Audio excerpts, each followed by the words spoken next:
Good evening. I'm Jacob Hornberger, and this is the weekly show edition of my internet show. I'm president of the Future of Freedom Foundation. Did y'all happen to catch that President Obama is planning on in his, next 4 years? His mission is to refocus on managing the economy, getting the economy going, increasing jobs. I mean, this thing of the liberals, well, and the conservatives too, is getting so darn boring. I mean, here you have this paradigm of a state-managed economy that has so obviously failed. I mean, by their own admission, every time they're reforming some government program, like Medicare and Medicaid, and then Obamacare, and now they're forcing the states or bribing the states to participate in Obamacare. And of course, a lot of the Republicans are going along with the money that's being offered them. They're jumping on board now. I mean, all this is just saying this is a failed system. If it was succeeding, there wouldn't be all these people that were struggling in life, to pay health care bills, no insurance, Social Security's busted, out of control federal spending. They can't even lower the rate of increase in federal spending without, going bananas. The national debt soaring. The paradigm of the managed economy has failed. And this isn't a new paradigm. This is a throwback to the old mercantilist era. This was the era that Adam Smith was talking about in his great book, An Inquiry into the Nature and Causes of the Wealth of Nations. He was referring to state management of the economy, with, anti-profit laws and anti-middlemen laws and price controls and minimum wage laws and poor relief. This whole welfare state, managed economy, regulated economy, controlled economy, socialist economy, whatever name you want to put on it, it's not a new idea. It's just an idea that is so ingrained in status, it's practically part of their DNA. And really, there's only one solution to this. I know that, especially conservatives, but sometimes libertarians, they get mired down in competing over, what's the best way to reform the system. Should we have Social Security IRAs? Should we have Medicare IRAs? Should we rein in farm subsidies a bit? Should we cut the DEA's budget by 20%? It's ridiculous. It's absolutely ridiculous. What we really need to do as libertarians is just keep standing our ground for what we believe in, and that's a totally unhampered market economy. Where people are managing their own money, their own economic activity, where there is no state management, where there effectively is a separation of the economy and the state. Okay, you know how we've separated church and state? That was one of the great things that our American ancestors bequeathed to us, a separation of church and state, so that we don't allow the state to control religion, to regulate religion, to direct religion, to run religion. There's just a total separation. That's what we've got to keep fighting for as libertarians with respect to economic activity. We've got to take mankind to a higher level when it comes to economy. And that higher level is the same level that our ancestors bequeathed to us with respect to church and state, so that we bequeath to the world and to future generations, before we pass on, a total separation of economy and the state. So just as we don't have the state, regulating religious activity, no law shall be passed respecting the regulation or establishment of religion, so there would be no law with respect to the regulation or establishment or management of economic activity. And this is really the only way, this is the key to prosperity, especially for those at the bottom of the economic ladder. So what does that mean in practical terms? It means a repeal of every single welfare state program, Social Security, Medicare, Medicaid, farm subsidies, aid to foreign dictators, FDIC, the whole shebang of the welfare state, where the state is taking care of people, managing people, regulations, business regulations, licensure, minimum wage laws, price controls, a total separation of economy and the state. Now, of course, that's half the problem that we face in this country, and those of you that have listened to this show a long time know that I talk a lot about economics, but I also devote, half my time, if not more so, to the concept of civil liberties and foreign policy. And the reason for that is very simple, because the concept of civil liberties is, in a very real sense, much more critical than economics. Now that's not to say that economics is not important. Of course it is. How can you live in a free society when you've got a socialist economic system? I mean, it's not a free society. That is not freedom. Now, it's freedom for the statist. I mean, you go to Cuba, where the state takes care of people, from cradle to grave. Everybody works for the government, equality of wealth. Everybody's, practically starving to death. They are starving to death in North Korea. And everybody's equal. The wealth is equal. But you see, that's not what we're aiming for. And we're aiming for a society where people are rising economically, where they're having a better standard of living. So freedom and socialism, they don't mix, right? But when it comes to civil liberties, the threat with respect to freedom is much more direct. And you can see that our ancestors understood this, which is why they enacted the 4th, 5th, 6th, and 8th Amendments after the Constitution was enacted. 4 separate amendments that don't deal with natural God-given rights like the First Amendment or the Second Amendment.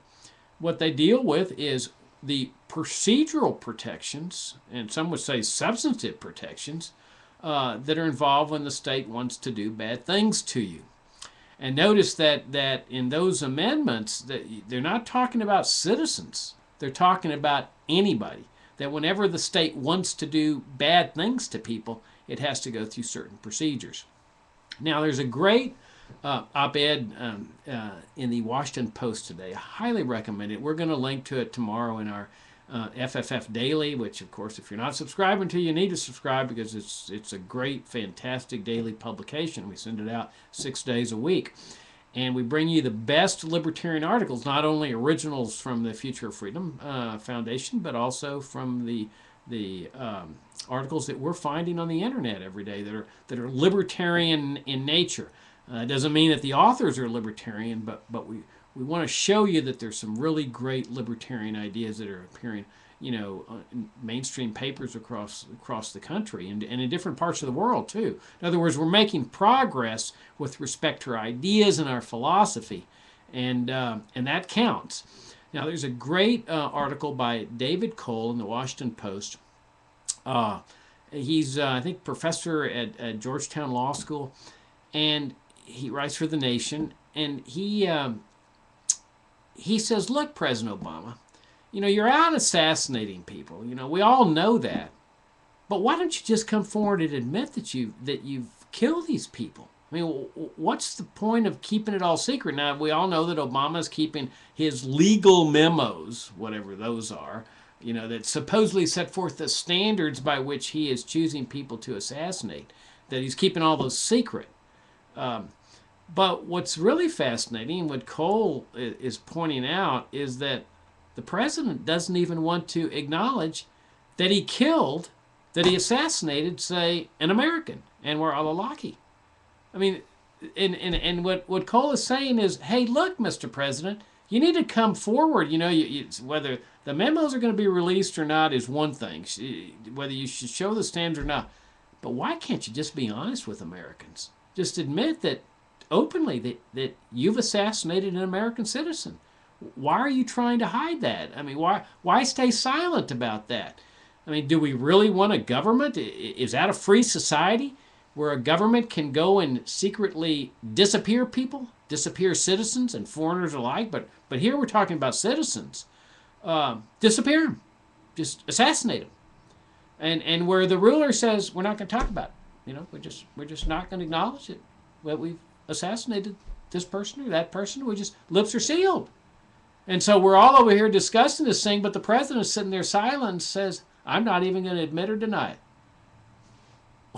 Well, I mean, here you've got, problems in Chile and in Argentina, their history where the regimes were disappearing people in the name of the war on communism. And is this what America's all about? I mean, how can that be consistent with a free society? And you see, the threat is much more direct than a socialist system.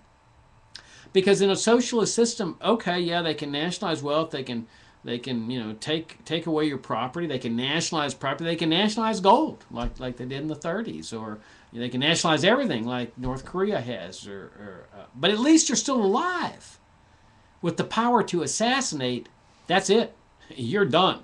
I mean, you can have the right to, and Cole points out, you can have the right of freedom of speech, freedom of religion, right to keep and bear arms and whatever. But if the president, the government, the CIA, the national security state, the military's got the power, the authority to assassinate you with impunity and not be called to account, no grand jury indictments, no congressional investigations, just poof, you're out of there. Bury him, seal your lips, let's move on, ancient history, etc. There's no way that can be considered a free society. And I often laugh at conservatives on this point because, I have a friend who's a conservative. He wrote me recently and he says, we're always having friendly debates back and forth. But he says, can you believe what Obama wants to do with respect to guns? I mean, this is just horrendous. And he goes off all, about, Obama and gun control and stuff.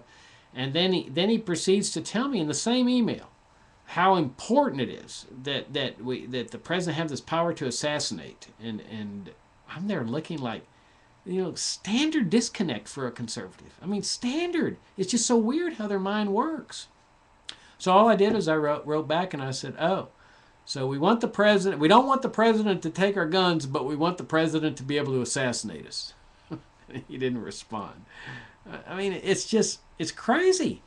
Because, what Obama's trying to do is the same thing George W. Bush was doing. The CIA, military, is make it look like, oh, no, this doesn't affect you. It doesn't affect your friends or relatives or whatever. No, this affects foreigners. We're here to keep you safe. But that's not what the power is. The power is the power to assassinate Americans. And that's inconsistent with the barriers. It's contradictory to the barriers that our ancestors tried to impose against this sort of thing. I mean, that's what the Fifth Amendment was about. No person shall be deprived of life without due process of law. Due process means you go get a grand jury indictment, you prosecute this person, and you get him convicted, and then if you get a death penalty, then you go ahead and execute him. And you see, and this is one of the big things that we were arguing ever since 9/11, when President Bush converted a criminal offense into an act of war at his option, and that's what they did with terrorism. And this is what we really need to confront as Americans. All too many people don't want to confront this issue. That they say, oh, we're at war. John Yoo always says that. He was in the Bush administration when all the torture was going on. He had, all the torture memos and all that stuff. And he says, oh, we're at war. Well, you've got a criminal offense. You got terrorism as a federal criminal offense. I mean, go look in the U.S. Code. And I'm sure John Yoo acknowledges this. He's got to acknowledge it. That they're prosecuting people every day in federal court for terrorism. And what we let Bush get away with was Bush says, well, I'm going to also consider it an act of war. And he puts on his helmet, figuratively speaking. He says, I'm now a commander-in-chief, and I've got extraordinary temporary powers as a commander-in-chief, which means I can go and kill the enemy. Well, or treat them as a criminal defendant. He's got the option to do either one. Well, it's just crazy. I mean, either it's war or it's a criminal offense. It can't be either or, but they've made it either or, which really makes it ridiculous because it's a criminal offense that they've circumvented the Bill of Rights and the Fifth Amendment by saying, well, we hereby decree it our option. It's also going to be an act of war. It's like the drug war. I mean, what if one day they said, we hereby declare war on drugs? Well, they've done that, right? Okay, well, suppose the drug dealers go and blow up a DEA building. And the president says, oh, emergency, crisis. I'm declaring war on drugs again. And now we're at real war. These people have blown up a DEA office, and this is real war. I've got extraordinary powers. I can go out and start assassinating drug dealers and drug users, and I can use military tribunals for drug cases. That's what he did with respect to terrorism. Now, the thing that we've got to do, and those of you that subscribe to our publication Future Freedom know that I've spent a lot of time questioning the whole concept of the national security state. Because you see, people can go ahead and exclaim against assassination, the power of assassination, the power to torture, the power to invade countries without a congressional declaration of war, and they can, but in a sense they're tinkering. I mean, it's not to say these are not important things to fight about, but what all too many of these people have not come to the realization of is that this is all part and parcel of the whole concept of the national security state. I mean, they all come together. You have this national security state that was brought into existence at the end of World War II to fight America's World War II, a friend and ally and partner of the Soviet Union. And so you keep this giant military-industrial complex. It's ever-growing, permanent military establishment, CIA, covert operations, regime change operations. You keep it in a permanent state. You engraft it onto America's constitutional order without even a constitutional amendment. They did this thing, and what it's done is it's changed America. It's changed America to the dark side.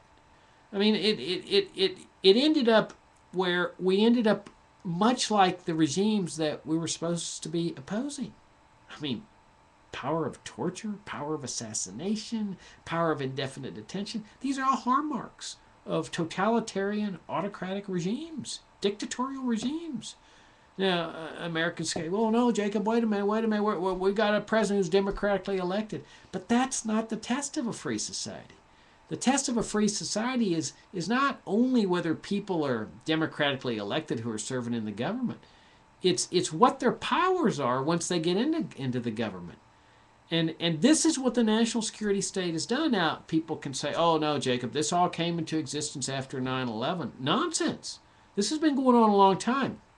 If you look at the School of the Americas, they were training these right-wing, brutal Latin American regimes, military dictatorships. They loved the military dictatorships. They ousted a democratically elected regime in Guatemala in order to install a series of military dictatorships.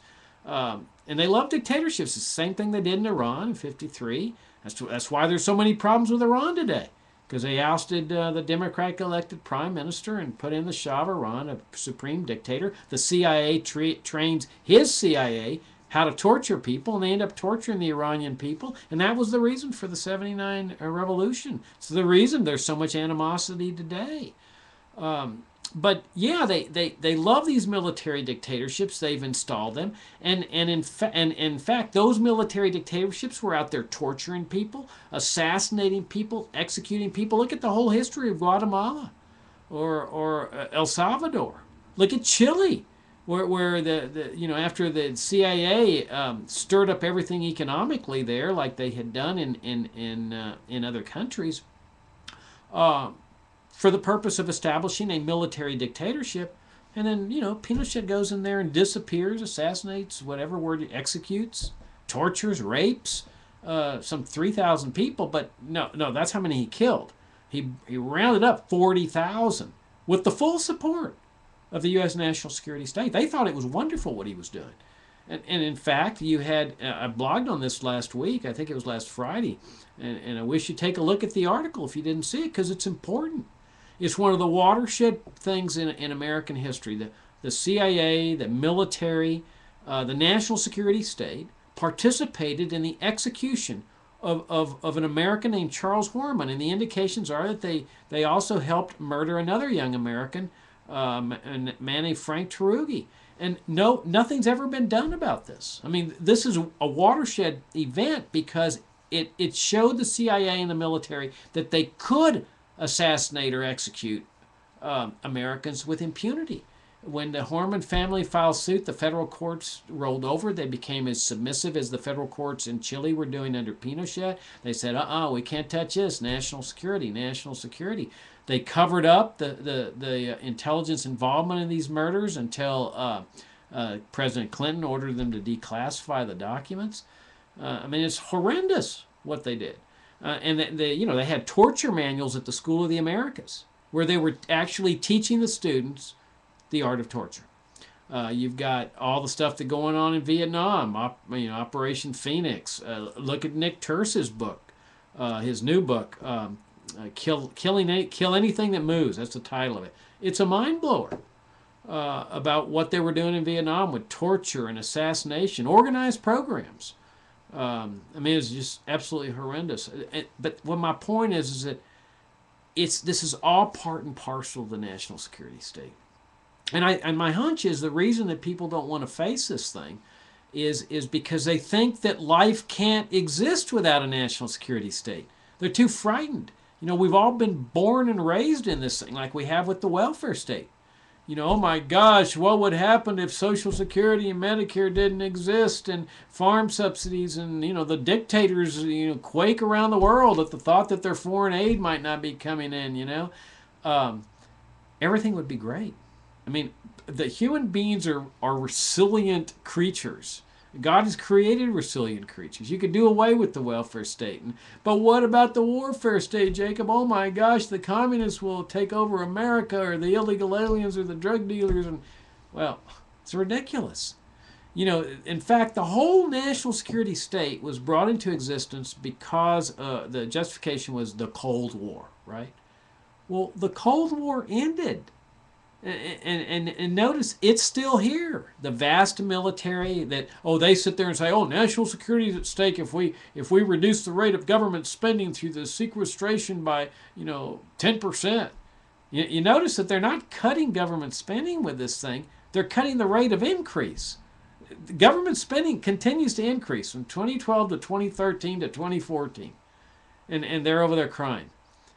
And so think how they react to the libertarian principle of dismantle the whole thing, and this is what frightens Americans. They just can't imagine life without a national security state, foreign bases, invasions, occupations, torture, assassination. It's all one bundle of things. And yet, what I'm here saying, and what I have been saying, and what I'll continue to say, is that you can't have a free society with this stuff. It's tearing this country apart. People say, why so much violence here? Because of guns? Oh, come on, give me a break. Let me talk to you a little bit about Switzerland. I want to recommend a fantastic book to you. Absolutely fantastic. Every American should read this book. It's called Target Switzerland by Stephen Hallbrook. Target Switzerland. It's absolutely fantastic.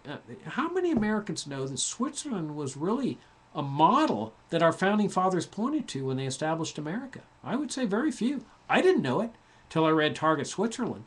I always admired the way the Swiss had their system with respect to the military and the role of government, but I never knew the details till I read Target Switzerland. And really, it's an up-to-date account of the Swiss military, but really what it revolves around is World War II, because keep in mind that Switzerland was entirely surrounded by these totalitarian states of Nazi Germany and fascist Italy.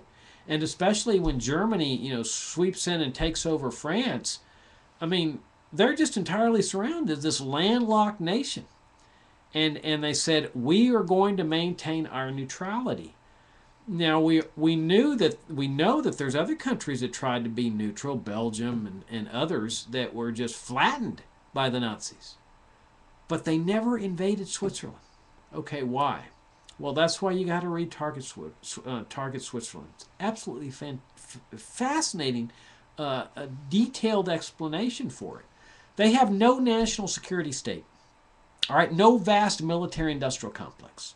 They have no troops in Pakistan, Yemen, Afghanistan, Iraq. They don't send any troops abroad at all.